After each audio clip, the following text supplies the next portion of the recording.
Bismillahirrahmanirrahim. Assalamualaikum warahmatullahi wabarakatuh. Alhamdulillahirrabbilalamin. Wabihi nasta'in wa ala umuri dunya waddin. Assalatu wassalamu ala asyrafil anbiya'i wal mursalin Sayyidina Muhammad wa ala alihi wa sahbihi ajma'in, amma ba'du.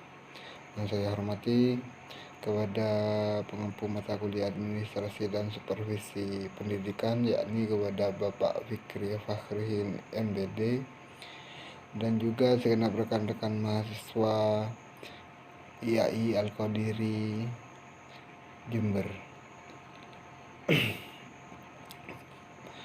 Pada kesempatan kali ini saya atas nama Amrullah, NIM 2021 0960 1196,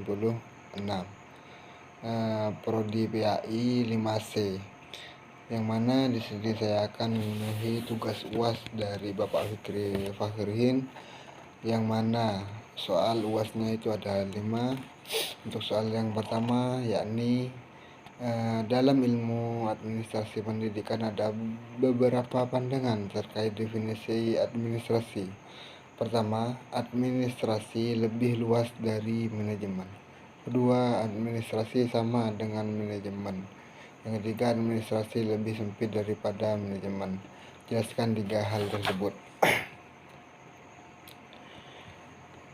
Dalam ilmu administrasi pendidikan terdapat beberapa pandangan tentang definisi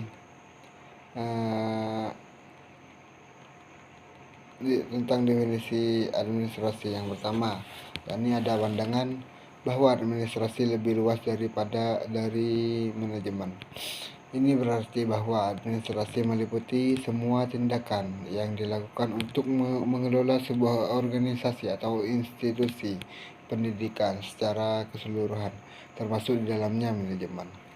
Yang kedua, ada pandangan bahwa administrasi sama dengan manajemen. Artinya, kedua konsep ini saling berkaitan dan tidak dapat dipisahkan satu sama lainnya. Manajemen merupakan bagian dari administrasi yang fokus pada perencanaan strategis dan pengambilan keputusan. Pandangan yang ketiga, yakni bahwa administrasi lebih sempit daripada manajemen. Dalam hal ini, administrasi hanya mencakup aspek operasional seperti pelaksanaan program-program pendidikan serta pengawasan staf dan tenaga kerja.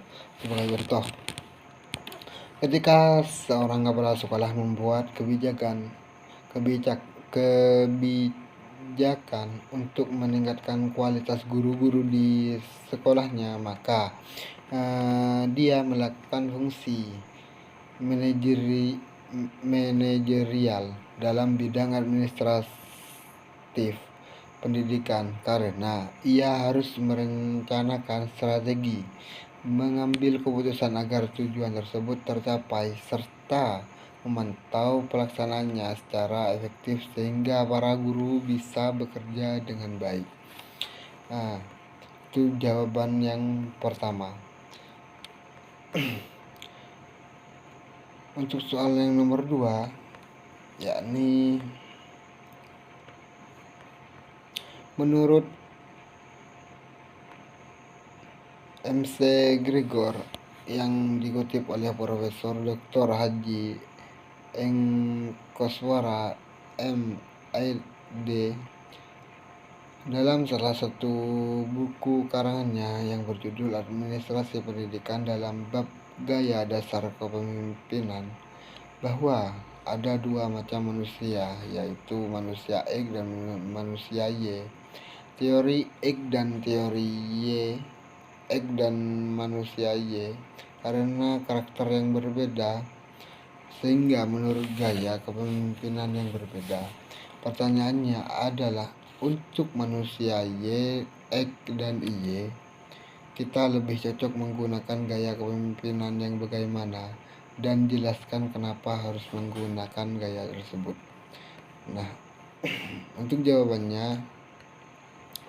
yang nomor 2 itu, untuk manusia X, lebih cocok menggunakan gaya kepemimpinan otoriter atau autokratis karena mereka butuh pengawasan ketat untuk mendorong mereka bekerja dengan baik.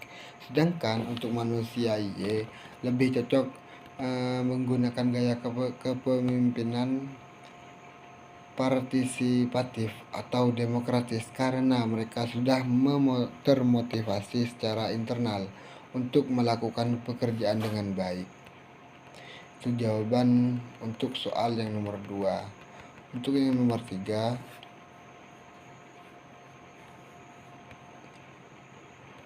untuk soal yang nomor 3 yakni ada 4 macam gaya kepemimpinan, yaitu otoriter, pseudo-demokratis, laissez-faire, dan demokratis. Dari keempat gaya tersebut, tentu semuanya mempunyai kelebihan masing-masing. Pertanyaannya adalah, dari keempat tersebut, menurut Anda mana yang paling baik untuk dipakai untuk zaman sekarang ini? Dan jelaskan alasannya. Nah, untuk jawabannya,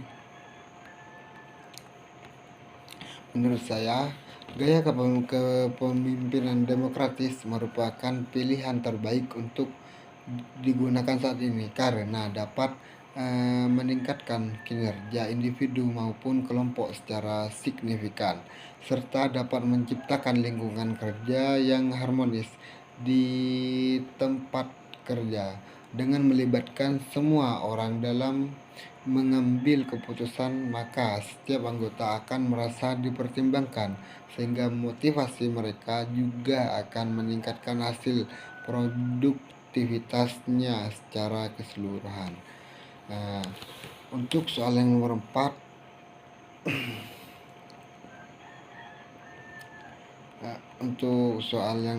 yakni ketika kita mempunyai sebuah lembaga pendidikan, tentu penting sekali kita mempunyai visi dan misi. Namun tidak sedikit orang yang masih belum memahami apa yang dinamakan visi dan misi. Pertanyaannya, apa yang dimaksud dengan visi dan misi, dan jelaskan sehingga jelas perbedaan Anda dari visi dan misi. Berikan contoh nyata terkait visi dan misi. Ambil contoh visi dan misi dari tempat Anda mengajar atau lembaga terdekat dari tempat tinggal Anda, serta analisislah apakah visi dan misi lembaga tersebut sudah sesuai. Lengkapi dengan foto visi dan misi dan lembaga yang Anda analisis tersebut. Nah, untuk jawaban yang nomor 4 yakni visi dan misi adalah dua hal yang penting bagi sebuah lembaga pendidikan. Visi adalah gambaran masa depan atau tujuan jangka panjang dari lembaga tersebut, sedangkan misi adalah cara atau langkah-langkah yang akan diambil untuk mencapai visi tersebut. Nah, contoh visi, contoh saya mengambil di Pondok Pesantren Pagnaul Ulum. yakni untuk visinya, pondok adalah tempat ibadah thalabul ilmi untuk mencari ridha Allah Subhanahu wa taala, dan harus menjadi sumber ilmu pengetahuan agama Islam serta ilmu pengetahuan umum dan tetap berjiwa pondok. Sedangkan misinya, yakni misi yang pertama, membentuk pribadi unggul dan berkualitas yang berakhlakul karimah, berhikmat kepada masyarakat, mempersiapkan warga negara yang berkepribadian Indonesia yang bertakwa kepada Allah. Mungkin menurut saya sudah sesuai, visi dan misi tersebut sudah sesuai karena sudah ada gambaran masa depannya dan juga sudah ada langkah-langkahnya untuk mencapai visi tersebut. dan untuk fotonya sudah ada di bawahnya.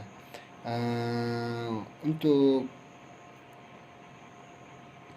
soal yang nomor 5,